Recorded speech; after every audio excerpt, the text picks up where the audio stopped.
The screaming of twisted metal filled the crimson sky as Marcus's Webb's cargo hauler plummeted through the atmosphere of Kethra. Emergency lights flashed red in the cockpit, while alarms blared their mechanical warnings of impending doom. Weathered hands gripped the controls with desperate determination, fighting against systems that had failed him completely.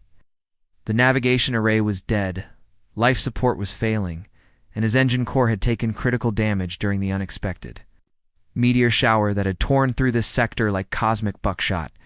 The impact came with bone-jarring violence. Marcus felt his consciousness slip away as his harness cut into his chest, and the world exploded in a symphony of sparks and grinding metal. When awareness returned, silence had replaced chaos, broken only by the gentle hiss of escaping atmosphere and the distant howl of alien winds across the barren landscape outside his shattered viewport. Blood trickled down his forehead as he assessed the damage. His ship, the faithful old freighter that had carried him across a dozen star systems, lay broken and dying around him. The hull had cracked open like an egg, exposing the interior to the harsh environment of this unknown world. Through the gaps, he could see rust-colored sand dunes stretching endlessly beneath. The alien sky where two purple suns hung like malevolent eyes as Marcus struggled free from his pilot's seat. A flash of movement outside caught his attention. Something pale and graceful moved among the scattered debris from his cargo hold. His hand instinctively reached for the plasma pistol at his hip as he cautiously approached the breach in his ship's hull. Ow. What he found changed everything he thought. He knew about first contact protocols. A figure lay crumpled beneath a piece of his ship's outer plating, clearly injured and barely conscious. The being was humanoid but distinctly alien, with skin that seemed to shimmer with an inner light and features that were both exotic and strangely beautiful. Limbs were long and elegant, and her hair moved like liquid silver even in the still air. Most remarkably, her large eyes held an intelligence and gentleness that transcended species barriers. Marcus knelt beside the wounded alien, his engineer's mind automatically assessing her injuries. She had taken a severe blow to her left shoulder, and her breathing was labored. Despite every regulation about contact with unknown species, his humanity overrode his caution. He couldn't leave any sentient being to suffer, regardless of what world they called home. With careful hands, he lifted the debris from her body and gathered her in his arms. She was surprisingly light, and her skin felt warm despite the coolness of the desert air. As he carried her back toward his damaged ship, her eyes fluttered open and fixed on his face with an expression of wonder and confusion. She whispered something in a language like music, her voice carrying notes that seemed to resonate in his chest. The approaching darkness brought new dangers. Strange calls echoed across the desert, and Marcus glimpsed predatory shapes moving in the shadows beyond his emergency lights. Whatever lived on this world had hunted at night. He sealed what remained of his ship's hull as best he could, and prepared to defend both their lives through the long, dangerous hours until dawn. Building trust, the first night passed in tense vigilance. Marcus had fashioned a makeshift medical station, using supplies from his emergency kit and cargo that had survived the crash. The alien woman who had weakly gestured to herself and said what sounded like Zara had drifted in and out of consciousness while he worked to stabilize her injuries. Her shoulder had been dislocated rather than broken, which was fortunate, but she had lost considerable blood from several deep cuts. Dawn brought relief from the nocturnal predators, but revealed the full extent of their predicament.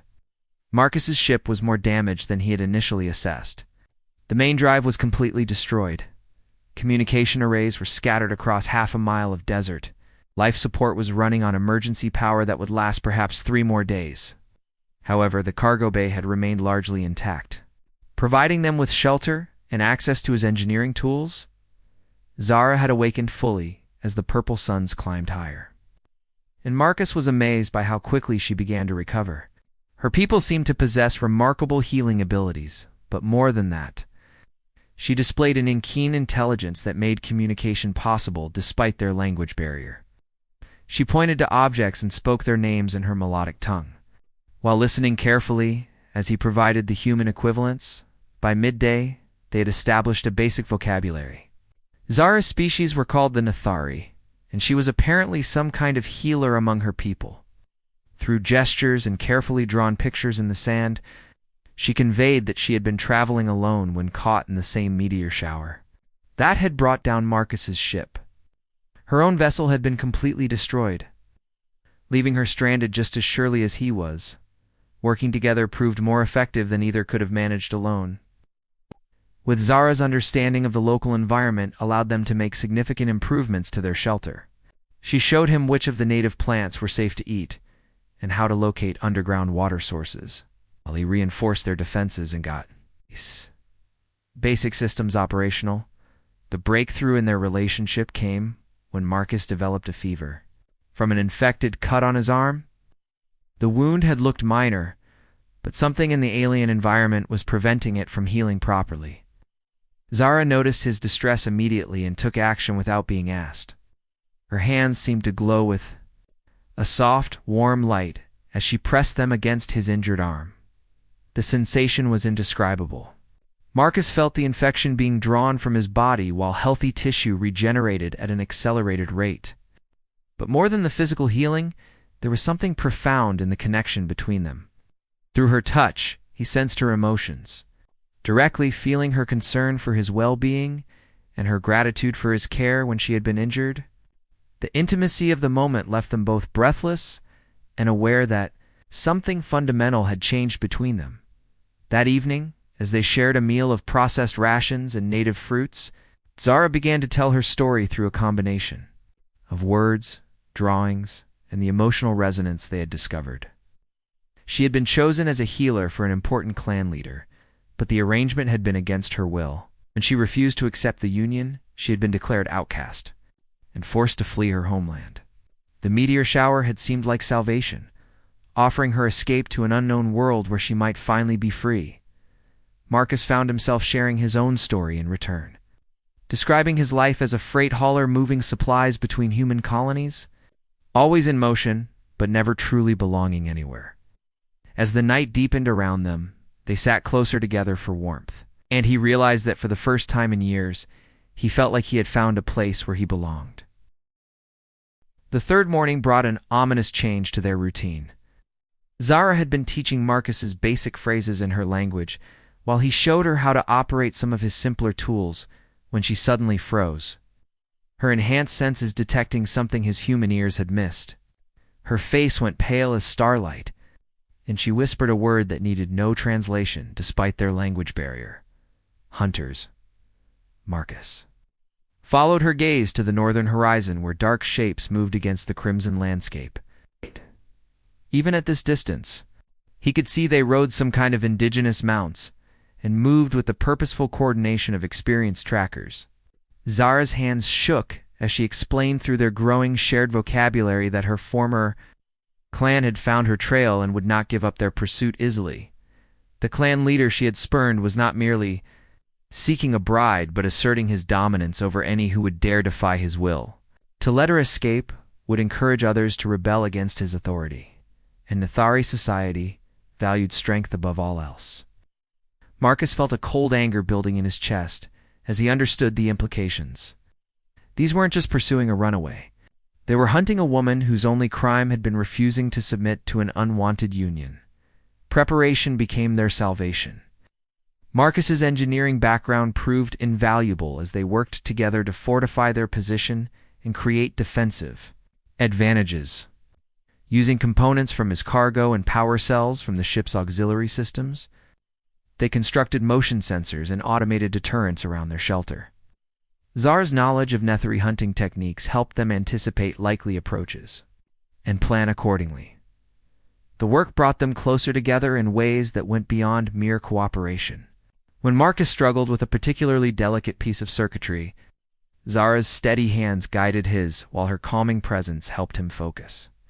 When she grew frustrated trying to understand human technology, his patient explanations and encouraging touch eased her anxiety. Each shared moment of success or difficulty deepened the bond. Growing between them, the hunters arrived as the dual suns began to set on their fourth day together. Marcus counted at least 8 riders approaching from multiple directions, their mounts making chittering calls that echoed across the desert like sinister laughter. Through his binoculars, he could see that the Nethari were tall and powerfully built, wearing armor that looked both ceremonial and functional. Their leader rode in the center, distinguished by elaborate markings that seemed to shift and flow across his equipment. As the enemy force took positions around their shelter, Zara moved close to Marcus and took his hand in hers. The contact sent warm reassurance through both of them, and he squeezed gently to let her know she wasn't facing this alone anymore. Without thinking about the implications or the differences between their species, he leaned down and kissed her. Softly, the kiss lasted only a moment, but it changed everything. Zara's eyes widened with surprise and something deeper, and Marcus felt the same connection they had experienced during her healing touch, but amplified beyond anything he had imagined possible. When they separated, both knew that whatever happened next, they would face it together as partners in every sense. The attack came with the full darkness. The hunters' mounts screamed their battle cries as they charged the shelter from 3 directions simultaneously. But Marcus and Zara were ready. Their defensive systems activated in sequence, creating walls of energy that confused the alien animals and forced their riders into predictable patterns. Working as a perfectly coordinated team, they turned their shelter into a fortress that their enemies could not easily breach. But the clan leader had not survived to his position through recklessness. As dawn approached and his direct assault had failed, he withdrew his forces to consider new strategies. Marcus and Zara used the respite to gather essential supplies and prepare for the inevitable continuation of the hunt. They both knew that staying in one place would eventually lead to defeat. Their only chance was to find better ground and hope that Marcus's human ingenuity could even the odds against superior numbers and local knowledge. As they prepared to abandon their shelter, Zara pressed against Marcus's side and whispered words in her own language that he understood perfectly despite never having heard them before. She had chosen her path, and nothing would separate them now. The hunt had brought them together, and together they would either find freedom or face whatever fate awaited them in this alien wilderness. Secrets of the ruins, the ancient ruins rose from the desert like the bones of some massive creature, their crystalline surfaces catching and reflecting the morning light in patterns that seemed almost alive. Marcus and Zara had fled through the night while the hunters regrouped. Following Zara's knowledge of hidden pathways through the rock formations that honeycombed this region of Kethra, the structures before them were clearly Nethari in origin, but far older than anything from Zara's living memory. These were the old places, she explained, as they approached the towering entrance carved with symbols that seemed to flow and shift. When viewed directly, her people had once built wonders that harmonized with their world rather than conquering it.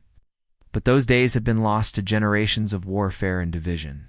The clans had forgotten the old ways in their pursuit of dominance over each other, leaving places like this as monuments to what they had once been capable of achieving. Inside the ruins, Marcus felt his engineer's mind working overtime to understand the technology surrounding them. The walls themselves seemed to be some kind of advanced composite that regulated temperature and humidity, while generating a soft bioluminescence that provided perfect illumination. Control surfaces responded to touch with intuitive interfaces that adapted to the user's needs. And power flowed through conduits that resembled living tissue more than conventional circuitry. Zara moved through the spaces with growing wonder, her hands trailing along surfaces that awakened at her touch. She had heard stories of the ancient places, but never imagined they would respond to her presence. As they explored deeper, they discovered chambers filled with devices whose purposes were unclear but whose beauty was undeniable. Crystalline formations hummed with stored energy, while geometric patterns in the floor seemed to map stellar configurations. The breakthrough came when Marcus accidentally activated what appeared to be a central control node.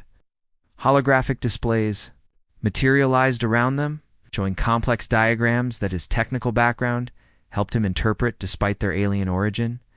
This wasn't just a city or temple. It was a massive technological complex designed to harness and redirect the planets. Natural energy flows for both defensive and constructive purposes. Working together, they began to unlock the systems piece by piece. Marcus's understanding of engineering principles combined with Zara's intuitive connection to Nethari Technology allowed them to make progress that neither could have achieved alone. As they worked, their partnership deepened into something profound and transformative. Each discovery brought them physically closer as they leaned over control interfaces and examined ancient mechanisms together. The culmination came when they finally activated the central power core. The entire complex came alive around them, walls glowing with warm light while a gentle vibration thrummed through the floor. Zara turned to Marcus with excitement shining in her large eyes, and he couldn't help but pull her into his arms and spin her around in celebration. When he set her down, they were both breathing hard, and the space between them seemed charged with more than just ancient energy. Their kiss this time was hungry and desperate, fueled by days of growing attraction and the constant danger that surrounded them. Marcus felt Zara's hands exploring his chest as he traced the elegant curves of her neck and shoulders. Her skin seemed to glow brighter where he touched, and he could feel her emotions flowing through their contact like warm honey. They sank to the soft floor covering, their bodies pressed together as clothing became an unwelcome barrier. Making love with Zara was unlike anything Marcus had ever experienced. Her people's natural empathic abilities meant that every touch, every sensation was shared between them until he couldn't tell where his pleasure ended and hers began. She moved above him like liquid starlight, her hair cascading around them both as their bodies found a rhythm that seemed to resonate with the ancient power flowing through the ruins around them. Afterward, they lay entwined on the warm floor, both glowing with a soft luminescence that gradually faded back to normal. Zara traced patterns on Marcus's chest, while he ran his fingers through her silver hair, and both knew that they had crossed a threshold that could never be uncrossed. Whatever happened next, they belonged to each other completely. Their peaceful moment was shattered by the distant sound of hunting calls echoing through the ruins. The clan leader had found their trail again, and this time he had brought reinforcements. But Marcus and Zara were no longer the same desperate fugitives who had fled into the desert. They had found weapons that their enemies could never have imagined, and they had found each other in the deepest possible way. The final confrontation was coming, but they would face it as partners bonded by love and armed with the power of the ancients. The hunters approached the ruins with confidence born of superior numbers and intimate knowledge of their prey's capabilities. But they had no understanding of what Marcus and Zara had discovered in the ancient complex. From hidden observation points, the pair watched as nearly 20 Netheri warriors spread out to surround the crystalline structures, their mounts pawing restlessly at ground that hummed with unfamiliar energy signatures. The clan leader had come, himself this time, his elaborate armor marking him as someone accustomed to personal combat. Through the ruins' enhanced viewing systems, Marcus could see the cruel intelligence in the Netheri's eyes as he studied the ancient architecture and planned his assault. This was someone who had built his power through ruthless efficiency and would not be deterred by conventional defenses. But Marcus and Zara had spent precious hours learning to interface with systems that their people had forgotten how to build. The ruins were not merely a shelter. They were a testament to what could be achieved when different forms of intelligence worked in perfect harmony. The ancient Nethari had understood something that their descendants had lost, that cooperation created strength beyond what any individual could achieve alone. The attack began at dawn, with waves of hunters charging the main entrance while others attempted to scale the smooth walls or find hidden approaches through the rock formations. They met resistance that seemed almost alive, as defensive systems recognized threats and responded with precisely calibrated deterrence. Energy fields redirected momentum, making attackers stumble and fall without causing permanent harm. Sonic disruptors confused their mounts and disrupted their coordination. Marcus coordinated the technological responses while Zara interfaced directly with the ruins' biological components, her natural empathy allowing her to feel the complex's responses and guide its actions with intuitive precision. They worked as a single unit, anticipating each other's needs and compensating for each other's limitations without conscious thought. The clan leader's forces found themselves facing an opponent that adapted to their tactics faster than they could change them. The turning point came when the frustrated clan leader ordered a direct assault on the central chamber where Marcus and Zara had taken position. As he and his elite warriors broke through the outer defenses, they found themselves facing not cowering fugitives, but a human and Netheri, standing together with ancient power flowing around them like visible light. Zara spoke to her peoples, leader in their own language. But her words carried harmonics that the ruins amplified and transmitted throughout the complex. She told them about the old ways. When Nethari society had valued wisdom over strength and cooperation over domination, she showed them through the ruins' holographic systems what their people had once built. When they worked together, rather than fighting endless wars for territory and resources, most importantly, she demonstrated that love between different beings could create something stronger than either could achieve alone. Marcus understood none of her words, but he felt their impact through their empathic connection. Some of the younger hunters began to lower their weapons as they recognized truths their society had forgotten. Even the clan leader hesitated, seeing his worldview challenged by evidence he could not deny. The ruins around them stood as proof that there were better ways to live than the cycle of conquest and submission that had defined Netheri culture for generations. The final confrontation was not violent but transformative. When the clan leader finally acknowledged defeat and withdrew his remaining forces, he left behind several of his followers who chose to stay and learn about the ancient ways. Marcus and Zara became teachers rather than fugitives, sharing knowledge that bridged the gap between human ingenuity and Nethari intuition. As the months passed, the refugees and outcasts found their way to the ruins. Humans from failed colonies joined Nethari, who had grown tired of constant warfare, creating the first truly integrated settlement on Kethra. Marcus's ship was eventually repaired using both human technology and ancient Nethari techniques. But he never considered leaving. This world had given him something more valuable than any cargo he had ever transported. Standing on the observation deck they had built atop the highest spire, Marcus and Zara watched the purple sun set over their growing community. Children played in the gardens below, some human, some Nethari, and some bearing characteristics of both species. Love had indeed conquered all, not through force, but through the simple recognition that diversity with strength and cooperation was the foundation of all lasting achievement.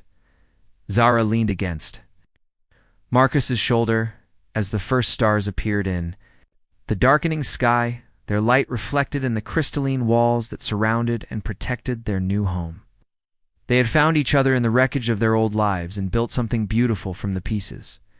The ruins around them hummed with contentment, finally fulfilling their ancient purpose as a beacon of hope in a universe too often defined by conflict and division.